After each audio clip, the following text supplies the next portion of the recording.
ประชุมก็ได้เฮียงห้องไปยังประชาชนบรรดาเผ่านักธุรกิจทางภาครัฐและเอกชนทหารตำรวจพนักงานสมาชิกพรรคนักเรียนหูปัญญาชนกรรมกรประชาชนในทุกประเทศจงพร้อมกันยกสูงนำใจรักษานำใจเป็นเจ้าประเทศชาติพร้อมกันสู้สนจัดตั้งปฏิบัติสิทธิและพันธะของตนตามที่รัฐธรรมนูญในกฎหมายได้กำหนดไว้เพิ่มทวีความสามัคคี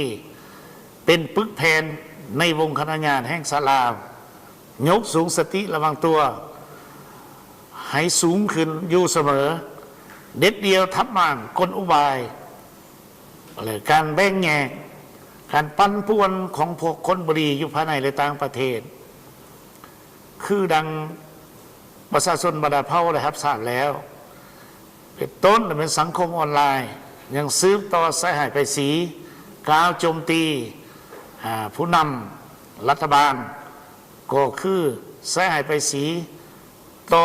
มากผลของการปกปักรักษาและพัฒนาประเทศชาติหวังจะแบ่งแยกประชาชนหวังจะเฮ็ดให้ขาดความเชื่อมั่นระหว่างประชาชนต่อการนำเฮ็ดให้มีการระแวงสงสัยอยู่ภายในย้อนนั้นกองประชุมรัฐบาลในสุดนี้ในเดือนนี้จึงเรียกห้องประชาชนจงเอาใจใส่พร้อมกันเด็ดเดียวปกปักรักษาประเทศชาติได้พร้อมกันพัฒนาเศรษฐกิจสังคมเด็ดเดียวต้านกลอุบายแบ่งแยกการใช้ให้ไปสีนักกา